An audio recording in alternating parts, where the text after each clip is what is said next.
And of course, I want to start off by thanking Chris Oliver, Basketball Immersion, and Golden Ticket Sports. I've been following along right from the jump, and especially during times like this with Corona, everybody's looking for ways to improve. Everyone's looking for ways to diversify, add to their skill set. And to have this type of opportunity, it's unbelievable. Like personally, as I've been doing all the research on all the speakers, it's been really enlightening to kind of give context on the amount of talent that we have in this country from a coaching standpoint. And so I want to thank you guys for having me as well and having North Pole Hoops involved in this. Maybe not as a traditional quote unquote coach, but as a connector, a builder, and as an executive. So thank you for that. So first things first, after my thank you, I really want to recognize that talent that I was talking about. 22 NBA players from Canada. That's unbelievable. With a population under 40 million, we have 22 players in the NBA, 4 in the WNBA, and well over 100 professionally, domestically and overseas. And what I want to say about that is that doesn't happen by accident. That happens with coaching at all levels. And we often say in the basketball world, it takes a village to raise a child.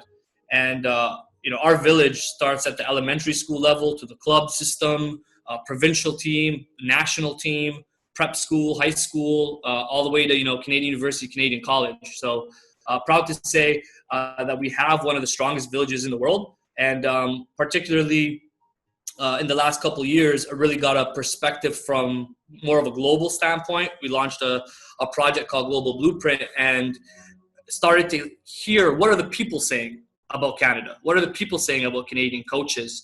And they really hold Canada at the pedestal because they understand what this country has produced. So proud to say we have one of the strongest villages, and we're just getting started. So off to the little background from my end. So been in the industry for 14 years. Started with Crown Magazine in 2007. As you see on the screen here, David Tyndale, Corey Joseph, Devote Joseph, Keaton Cole there on the front cover. A couple other notables, Andrew Nicholson, Tristan Thompson. That's how I kind of got started in the industry.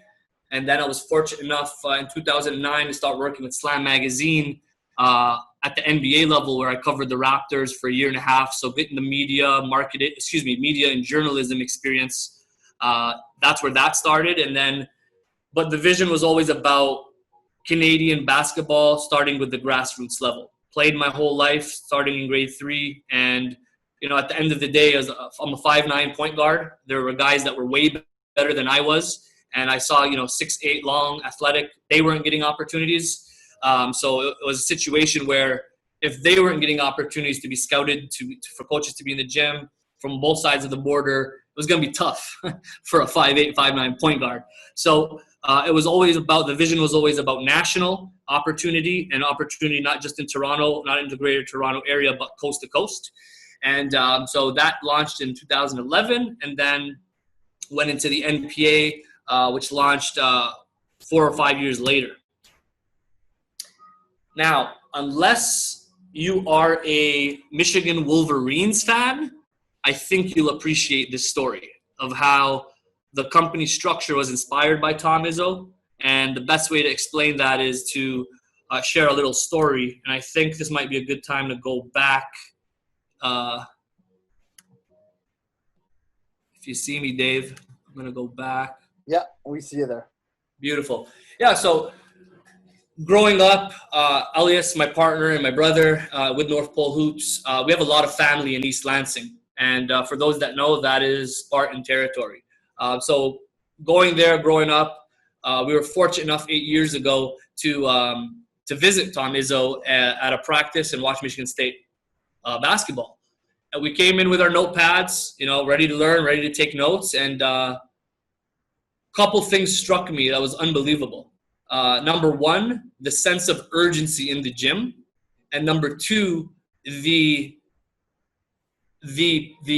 replication of in-game experience in practice. So when it came to the first one, the sense of urgency. Tom Izzo comes in 5 minutes after as the assistant coaching staff got the guys set up.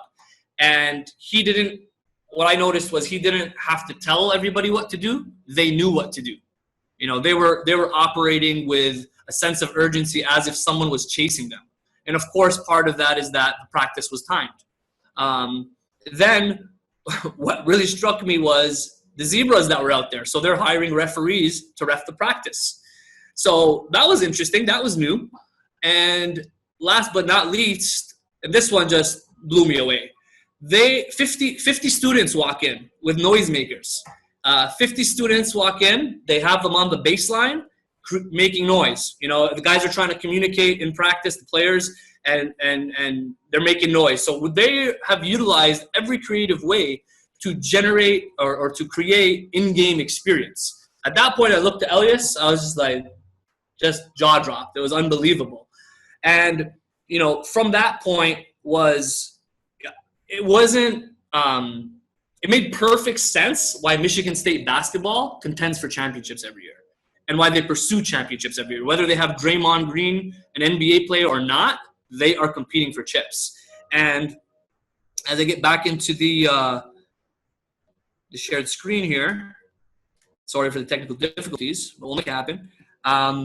They're chasing championships, and from that point on, I said to Elias, I want to make sure we're chasing championships with North Pole Hoops, and we want to implement this structure. So on the notepad, those notes that I wrote down, those were some of the things that I was seeing: character, personnel, passion, love, great energy, leadership, communication, role definition. These are some of the things that I was seeing as I was watching that practice. Embracing the role. After your definition, your role is defined, embracing that role. You know, balance, composure, goal-oriented, sense of urgency, manage ego, selfless, we over me. You know, these are all things that it's a Bible for us every time we walk into the office. And I think when it comes to leadership, the best form of leadership is action. And so I take this very seriously every single day, because if I expect my team to follow through, they got to see me making it happen. And it's not perfect. It's never, it might never be perfect, but the intention and the pursuit every single day. And so with that, whether it's leading a basketball team or leading a company, the chase is similar. And in that climb, the next level evolution is expected.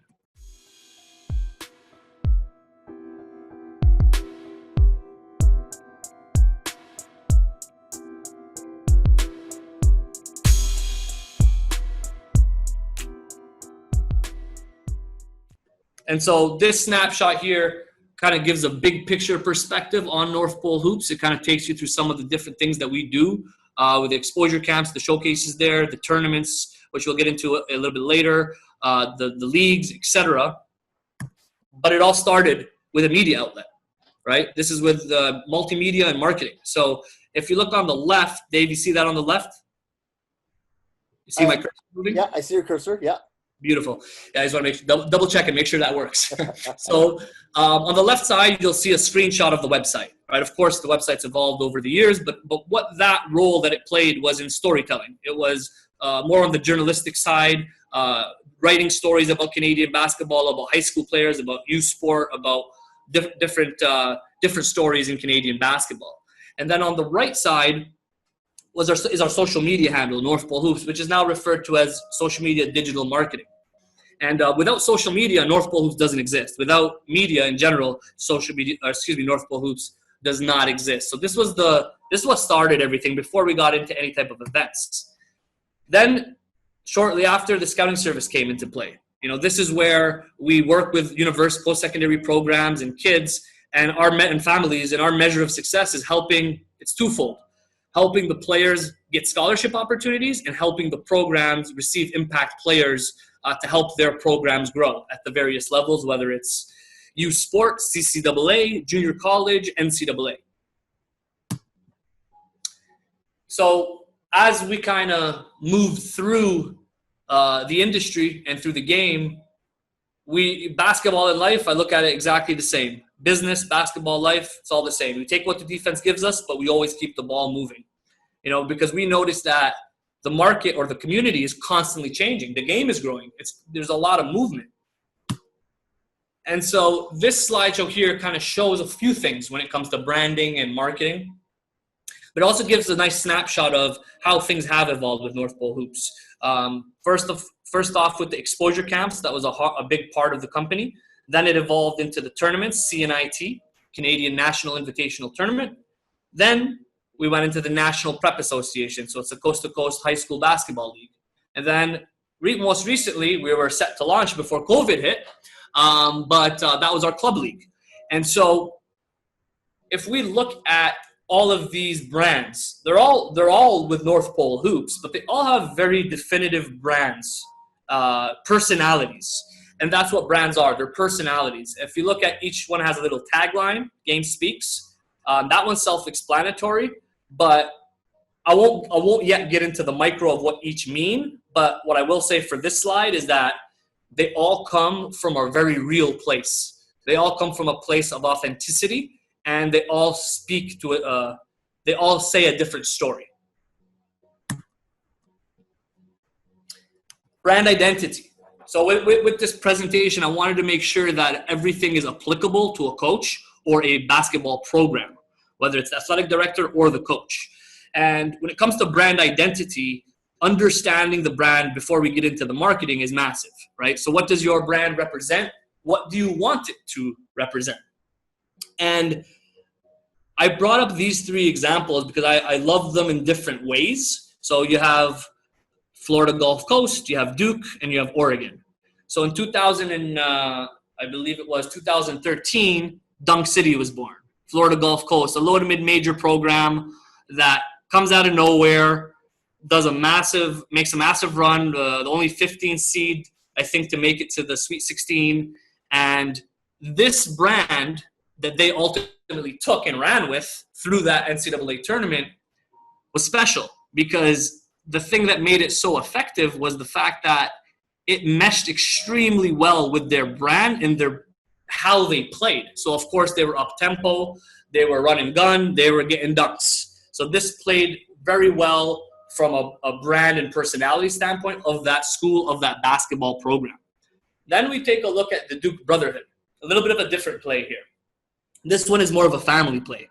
So the Brotherhood speaks to the rich tradition at Duke basketball. It speaks to the family environment, and we'll get to building emotional connection a little bit later. But this is what marketing is about, is building an emotional connection, and family does exactly that. So the Brotherhood, they leverage family, they leverage rich tradition and the top players that they've had over the years. So come be a part of the Brotherhood. Welcome to the Brotherhood, so to speak. And we had RJ Barrett recently join that recently. So that's a second play. And then this was my favorite, Oregon basketball, okay? I'm going to head over back here. Stop the share for a sec. So always us, okay? You see that right there? Yeah, we see that. So always us. So their marketing play there was sometimes me, sometimes you, always us. And that is probably my favorite of the three, because we work with the University of Oregon. They've had a huge Canadian connection. Shout out to my guy Mike Menega, does a great job of recruiting Canada. And so I got a sense to see kind of what was happening there. And as you climb the ladder in coaching at any level, it's less about the X's and O's and it's more about ego management. And at that level, it's heavy on ego management because you have multiple NBA prospects that are trying to pursue their dream. And the constant battle, even for me, when it comes to, business and, employees and, they, essentially have their future or somewhat in my hands, and I have to work with them. But it's about separating that individual interest with the collective interest, buying into the collective interest so that it could feed the individual interest, not the other way around. And so what I noticed with Oregon basketball, they got NBA prospects every year, multiple NBA prospects. And what was amazing with this marketing campaign is sometimes me, sometimes you, always us. Again, speaking to family, speaking to unity, speaking to the collective, and how powerful that is, how impactful that is to set the tone in that locker room internally, right? Because world-class marketing happens when it starts internal and it spreads external. And for a university program to have NBA prospects buying in to that campaign and then going into their campus, going outside into basketball fans. And then, of course, winning helps. So that drives the marketing campaign to another level. Sometimes you, sometimes me, always us, absolutely love it. And it's very similar to what you saw on that championship wall I showed you in our office.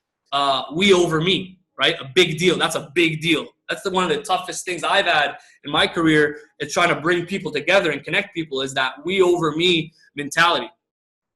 So I'm head over back here real quick. I'm switching gears.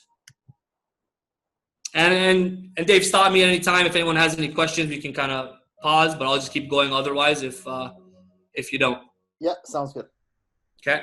So those are 3 great examples, you know, at the college level in the States. And then we head over here. As I promised, I wanted to make sure that it's as much as this is applicable to coaches in the basketball programs, listen to the market. So some of the questions I put together here, which are similar to the questions I ask. Who is your market? What does your market want? What does your market need? And how can we help? So, of course, in the basketball coaching side, who is your market? It starts with the player, the family, and then extends to the fans. Those are the 3 probably the most obvious ones that are part of that market. And so once we identify that market, now we're asking what they want. And every market wants something different. You have your small programs, you have your large programs, you have your programs in big cities and small cities. Everybody wants something different. But I think it's extremely important that if we're talking about generating undeniable demand, we need to understand what the existing demand is. What do the people want? You know, I can talk all day and put things together of what North Pole Hoops wants, but it doesn't matter what North Pole Hoops wants. It's about what the people want. And with us at North Pole Hoops, the people have driven the community, meaning the basketball community has driven, as you'll see in a little bit later, what we've created, right? It's the market is always leading the way. So these are some key questions to ask as a coach.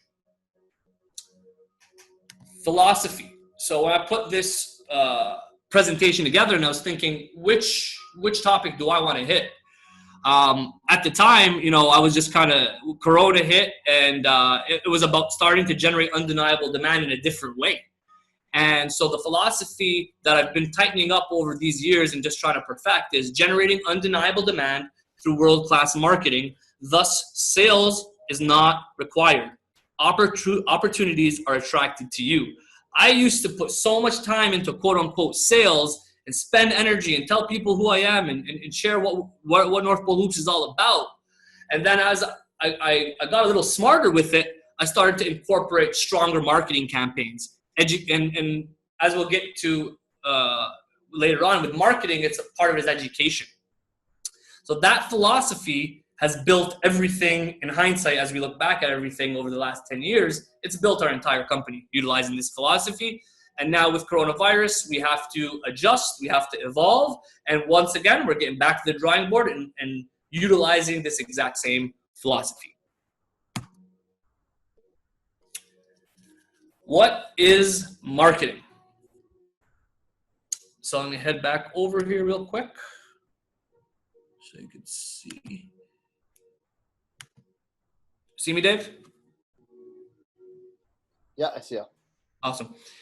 So when we talk about marketing, it can be defined in a lot of different ways. Education, communication, and I think the biggest one is storytelling. Telling a story. And when it comes to the stories that we tell, it's about creating an emotional connection within that story. And I'm just trying to get to a quick note here that I could share with you guys. Oh, here we go. So in that story, it's about authenticity, you know, because I think a lot of people sometimes are confused about what marketing is. Real marketing, effective marketing, world-class marketing is about telling a real story of authenticity. It's not lying to the public, because when you lie to the public, people know. But when you keep it 100 and provide that authenticity, the market feels it, right? If they feel it, they will buy it. or they will buy into it, regardless if it's rational or irrational. World-class marketing develops an emotional connection with the audience, and in some cases, removes logic. I'm going to show you guys an example of great marketing removing logic.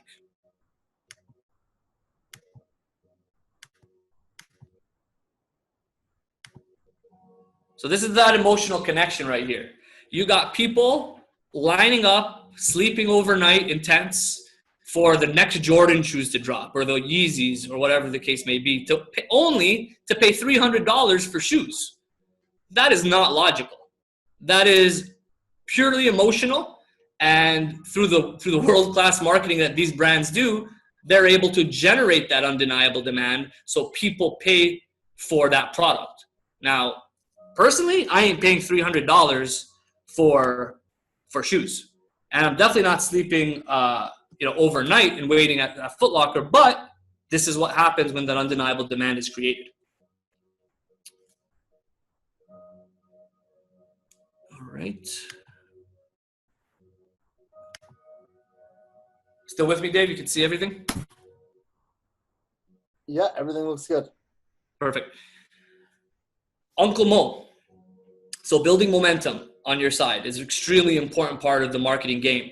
And I mentioned Florida Gulf Coast earlier. You know, they did a great job because they kind of came out of nowhere and they leveraged Uncle Mo. They leveraged momentum on their side for future years. And that's what sometimes you need to do as an organization or as a basketball program. You may not have an undefeated season every year. You may not have a conference title every year. You may not have a winning record every year. But you got to be able to leverage the strength of your brand from possibly previous years, but then ride the wave. And you do that through telling that story and continuing to build that momentum. What it translates into is positive recruiting and revenue opportunities, which I'll touch on more shortly later on in this presentation. So here are some examples of some marketing campaigns we've done at North Pole Hoops and at the NPA. Over here on the left, Next Man Up is a campaign we just finished this past season. And the way that it was created was we sat around the table at the office and talked with our staff and thought about what are the trends, what are the themes, what are the patterns that came up all this past season, the season prior. And the coaches told us, so our programs that play in the league, you know, over the course of the season, we heard how, you know, there's an entitlement culture. You know, players want to transfer this, that, for whatever reasons. We heard stuff, and we heard that consistently. We heard that of guys, you know, not wanting to step up or not showing the ability to stay ready to step up after a player gets injured, for instance. So we said, okay, let's listen to the people. Let's listen to what they're telling us and come up with a campaign here to address that. Hey, a guy gets injured, it's next man up, right? If a guy's not stepping up, you know, someone else gets an opportunity. If a player wants to transfer, okay, next man up. Always with the thought process that nobody's bigger than the team or nobody's bigger than the program. So that was one of the campaigns we did last year. The one we're actually in the process of is our 1 decade campaign. So this was more of an approach of storytelling, of course, but also education, right? Nostalgia is a very powerful tool for marketing. You know, so in this case, we're showing Andrew Wiggins when we were covering him as a 15-year-old. We're showing Jamal Murray. We're showing Dylan Brooks. So what it does is it's a good credibility move, but it's also a good education move for the new fans or the new followers that we've brought on board in the last several years that may have not known what it looked like in day one. So there's just a couple of examples. And then over here, we have examples of strong, globally recognized marketing campaigns. This one was recent. If you ever dreamed of playing for millions around the world, now is your chance. Play inside. Play for the world. Wow. When I saw that, all I said was, these guys done did it again. Because what they were able to do was make it time relevant. time relevance is a big part of marketing, and they understood that, hey, it's an emotional time. How can we rally a community together? How can we be relatable to the community or the market? And coronavirus is something that connected us all together, no matter what, no matter where we're from, what country, how much money we make, whatever the case may be. And so they were able to leverage this to send a strong, impactful message to the market to keep their brand relevant in a positive way. So this was a very a big campaign, which was a global campaign.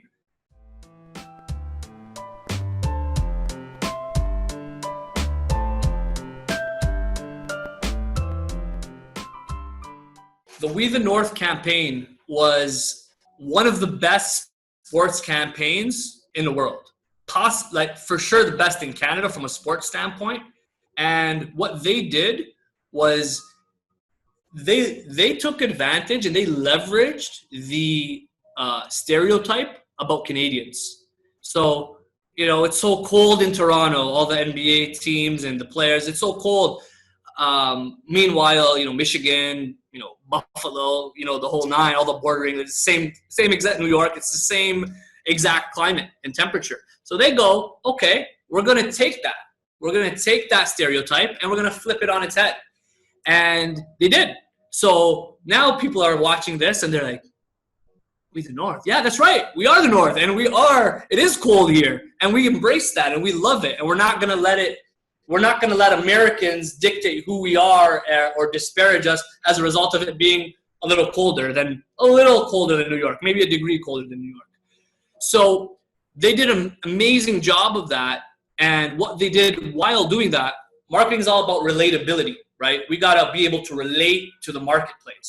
They were able to relate to a whole country, one organization, the MLSC, Toronto's team became Canada's team. And they were able to rally a whole country together and create impact. So what does that mean? Okay, they create the impact, they do the marketing. What does that mean? Well, it's generated millions, multi-million dollars in revenue from ticket sales, of course, merchandise till this day. Remember, we talked about how one great marketing campaign can last for years, and in some cases, decades. For us at North Pole Hoops, Game Speaks, when we started it back in 2011, it still lives. It will always live on because Game Speaks 20 years from now as well. It's all about production and getting it done at a high level. So the We the North campaign was something beautiful. For me, watching it all happen, I was like, these guys, they know what they're doing, obviously. So head over back to the share. Sorry that I have to keep switching gears, but it's all good. Yeah, it's all good. Thanks for doing that. No worries. So before we get to the next slide, I want to make sure I addressed everything there. Yeah, so that campaign, and that's what it comes down to when we're talking about marketing and generating undeniable demand. We're talking about, bottom line, generate revenue, build the brand, right? And that's what it comes down to when it comes to sports in Canada. And I think there's tremendous opportunity to take things to another level within our game, which I'll get to also later in this presentation. Marketing a basketball program.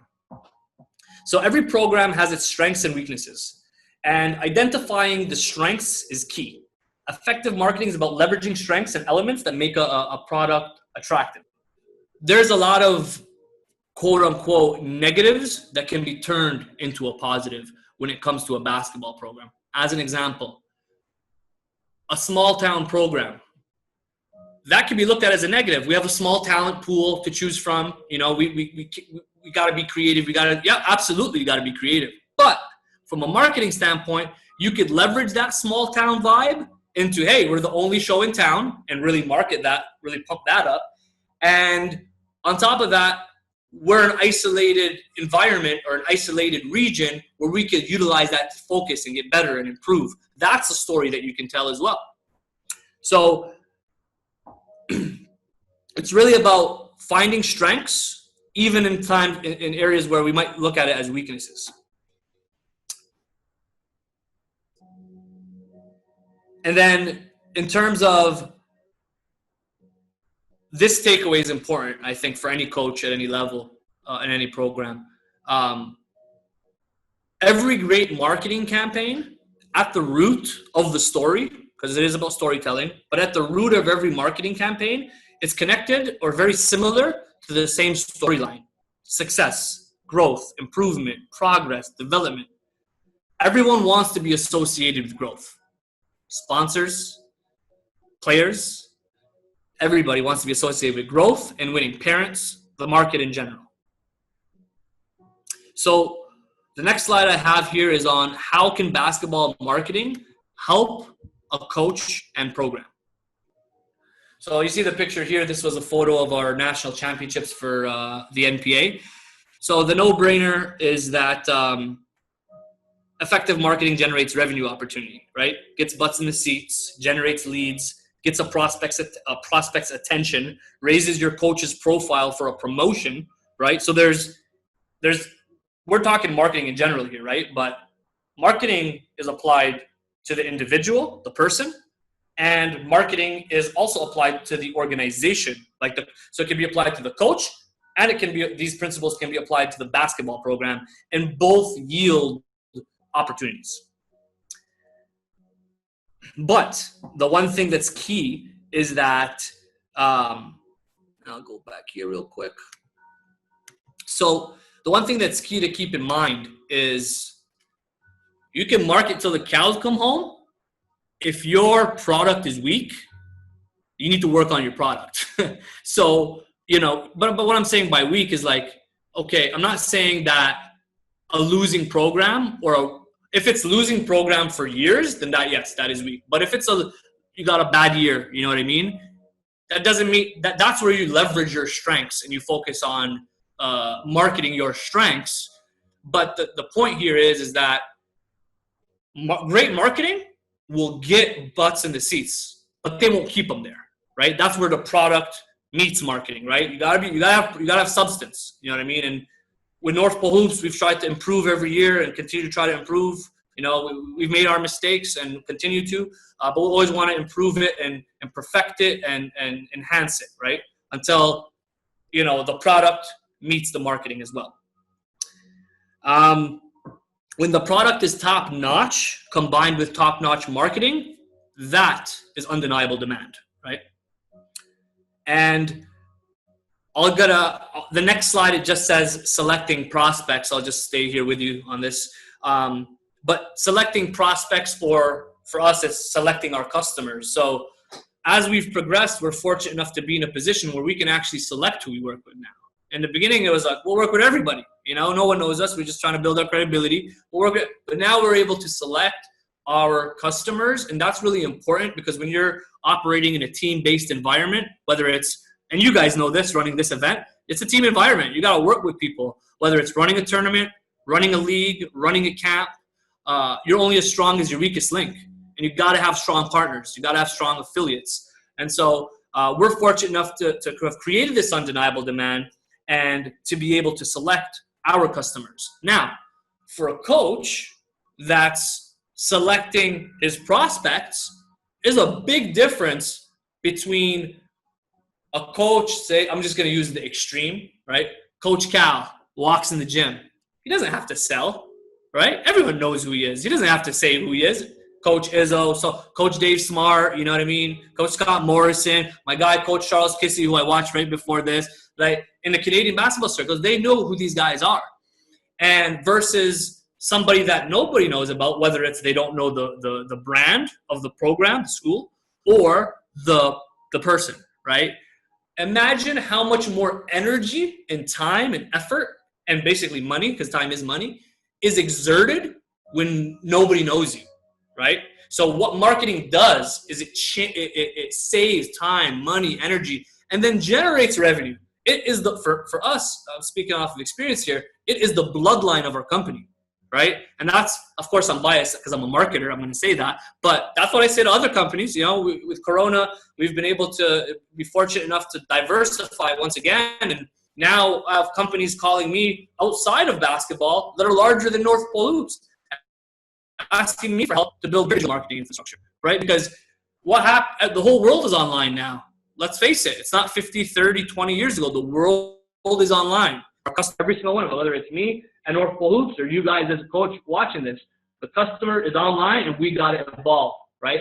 And so when it comes to creating that undeniable demand, now you're in a position of power, right? Now you can dictate versus, and I see it all the time with coaches on both sides of the spectrum, on the guys that are everyone knows and the guys that no one knows. I see the struggle.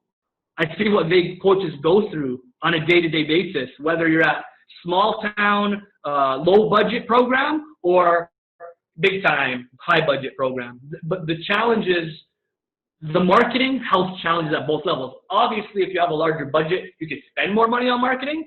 But in terms of marketing in its essence, you can do it on a low budget as well and get creative, right? So I don't think there's the money play excuse, right? Like you can do it for $0. You know what I mean? So you just got to get creative. You got to understand these concepts and ultimately apply them, right? And so how am I on time? I got 20 minutes left or 10? I got about 10, 15, and I would say to leave some time for some questions because we do have some, but you got about 15 minutes. Yeah, perfect. Yeah, so I got 2 more slides to go through here, and I'm going to get back to what I'm doing. I want to take you guys into real time. What's Tariq doing right now? What's North Pole Hoops doing right now in part, right? So, selecting, we talked about that. Okay, here we go. Telling the story of Canadian university basketball. This is a campaign that we're going to be rolling out. I'm giving everyone the exclusive here to kind of, you know, because I really want to talk in real time. And so I'm doing research on Canadian university basketball. And I am amazed, remember, going back to storytelling, I'm amazed by the story that it's remarkable that Canadian university basketball has. Born in 1963, so we're talking about strengths, right? Everyone wants to talk about Canadian university basketball and this, that, and the other in comparison to NCAA. We're not trying to compare it to NCAA. It's a different product. It's a different market, all whole nine. One has 40 million people. The other has 400 million people. So it's apples and oranges, excuse me. But 1963, we're talking about leveraging strengths. We're leveraging longevity. We're leveraging tradition. And we are bringing the past with the present to create the future, right? And this is a whole different conversation, not about marketing, but there's a lot of cool things here that I learned in doing the research for the market. So 1963, right? In the 60s, the Windsor we're going to walk through the parity or the lack of parity within Canadian university basketball, starting from the 60s. So check this. In the 60s, the Windsor Lancers win 4 titles. They own the 60s. In the 70s, it's the rise of St. Mary's Huskies. They win 3 titles. In the 80s, Victoria Vikes reign on the league. 7 straight titles, you know, historical, right? In the 80s, 7 straight years, and then that was Victoria, and then Brandon Bobcats dominated the late 80s. They won 3. So there's a lot of domination from different schools, like a lot of people, multiple chips, right? Check this out. The 1990s, the most parity in league history. It's the first time that a program didn't win more than 2 titles in a decade. And then we go to the 2000s. Same effects, Coach K. He was a speaker on this. Back-to-back he won, right? 2000, 2001, I believe. Or 2001, 2002, I forget. But 2003, Carleton. The Ravens' reign begins. Dominating for nearly 2 decades. 15 championships in 18 seasons. All the viewers here, at least the Canadian ones, know what I'm talking about. 2020, 2021. Now here's where we're at. We're in the present moment. It's time to tell this amazing story to the people, to the 14-year-olds, to the 10-year-olds, because that tradition, that path is so important we can't go to the future if we don't understand our past and our present. You know, so I really wanted to share that with you. And this was just preliminary research that I did to build this campaign. And hey, it's amazing, right? Boston Celtics, LA Lakers, Carleton Ravens, Victoria Vikes, right? Like 7 chips, 15 chips. Like there's a lot of stories here, a lot of amazing, you know, multimedia that can be shared. And I'd go on forever about what that could look like. But I thought it was relevant for this platform. So this is my last slide. All it says is in closing. In closing, I want to thank everyone for your time and just attentiveness. I really appreciate it. And, you know, here's the funny thing. This presentation has been an amazing marketing opportunity, right? To connect, to communicate, to educate. But notice that I didn't sell you anything. I simply told an authentic story. Thanks. That's awesome. I think it's obvious, and anyone that's followed your stuff or even heard you talk today, your guys' passion for what you guys do comes out and everything. So got a couple questions for you, and I'll throw those at you as we go. So first thing you talked about, you know, and again, I think marketing is important at this time with a lot of, I know, post-secondary programs are looking at fundraising and how to raise their profile. If you were a place, low budget, whatever, where's a place to start? Is it social media? Is it a certain type of social media? What is a good step one for a program to get going? It's a great question. Definitely, if we're talking about platforms, 100% it's digital, right? Digital marketing. That's where everyone's living right now. Like people, here's the thing about Corona. It was already going technological age, right? It took it to another level, right? The industries are forced to change. Businesses are closing down. Everything online is where it's at. Digital, web development, you know, home automation. I'm building a brand for a company that's in home automation, right? Technology. Everything that is technology based and online based, it was already blossoming, but now it's blowing up, right? So definitely start at digital and again, start with strengths, right? Work on your story. Understand, like if you don't understand who you are as a individual or as an organization, how can you share that with the world? You got to really understand who you are, get to the drawing board and write down the questions I mentioned earlier in the presentation. What do you represent? One, and two, what do you want to represent? Yeah, no, that's a good way to look at it. I think too, how about any tips? Again, I think sometimes you guys do such a good job on social media. Some tips on selling your brand, promoting your brand on social media. What are some things that programs can do that make it more effective? Well, I think it's missing the storytelling component. Trust me, I've been watching all the athletic departments. I've been watching the youth sport as an organization, CCAA, you know, and I think with all due respect, this is Canadian basketball, I'm all in, you know what I mean? There's another level from a marketing standpoint on the storytelling, right? It's not in your face, come by, you know, like no one wants to be sold. Nobody wants to be sold, but everyone wants to be told a story, right? And that story component of it, I think, is the biggest takeaway, that if you're going to go digital, okay, now understand who you are and start to tell that story. Now, of course, if you don't have marketing experience, then you got to either like really learn it, you know what I mean? Or you got to work with someone like North Pole Hoops, shameless plug. No, but seriously, like, you know, and that's stuff that's happening, right? I'm working with, you know, and building bridges to youth sports and CCAA to really, even if they don't work with North Pole Hoops, if they take away the information to help the product grow, right, and help kids, and this is where we're at, right, in the grassroots basketball, in the recruiting game. We don't want kids to think that they have to go to the States, like it's this D1 or bust mentality. It's not the case, because the product, right, back to what we said earlier, the actual product that youth sports is top notch. It is a top notch product. No questioning the product, but nobody knows about it. We're not marketing it, right? So we bring product, marketing together, and we create opportunity, sponsorship, revenue maximization, especially in a time like this. If you want to talk about generating revenue and building business, this is the time to do that. If you're an athletic department, if you're a league that is youth sport or CCAA, you got to go all in digital right now. You know what I mean? And whatever that means for them, you know, how they want to approach it, you know, that's everyone has a decision to make on how they want to do that. No, that's great. So, and you kind of touched on it, but how would you measure the effect? How do you measure effective marketing? How do you know it's working? How do you know it's hitting? How do you know it's happening? Tangibly, because part of the service that we've offered digital marketing right now to companies, right? I'm no longer the CEO in that place. I'm servicing them. You know, they tell me what, but I've seen the opposite perspective of when I speak with my team, we need reporting, right? We need analytics. We need tangible numbers, right? And that's all that any business owner wants. And so the ways to measure, and there are measuring tools on the digital side, viewership and engagement and audience growth, no doubt, brand, that's the brand side.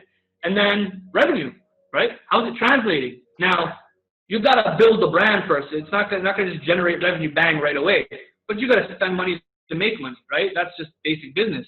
And so when you build that brand and you build that engagement and you build that connection and everyone's talking about you, blah, blah, blah, blah, then it translates into dollars. It translates into people. This is my, and I just want to share the vision, right? My vision that I want to see one day in Canadian University and Canadian College basketball, I want to see the house packed every game, not just championship games, regular season games. And before I get to the next question, I actually almost forgot there was one slide that I missed, if you don't mind. Yeah, go ahead.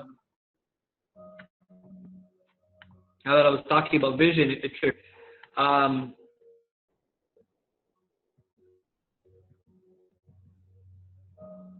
Right here, the vision moving forward, right? So our vision is to bring the world to Canada through the NPA. And we have players from all over the world, NBA prospects, all levels coming over because they see Canada as the pathway now. Even more so in some cases in the States when you take into consideration the border and how stringent everything is. So we want to bring the world to Canada, and then through this project, Global Blueprint, which we launched 3 years ago, we want to bring Canada to the world. And that's, you know, you guys are doing a great job of it with Basketball Immersion and, you know, across Canada of sharing our elite talent, right? Our elite information and knowledge. Because what happens is, as Canadians, we just compare each other to each other, but not seeing like what's the world saying. Unless, of course, that I know a lot of coaches that have been on this panel, of course, are well traveled and they have a worldly perspective on it. But to be able, like, we have elite level coaching. Like I said, it didn't happen by accident that these NBA prospects are coming. This took work. And I'm just, again, appreciate the fact that a platform like this with the coaching clinic, we're going to start to see more of it. I texted Chris and I said, this clinic will change the game forever, right? Because other people are going to be inspired to share information, right? Not hoarding information about the ego and about competition, but sharing information so everyone can grow and everyone can improve. And of course, at the end of the day, you got to put the work in, right? And everyone operates at it, you know, differently.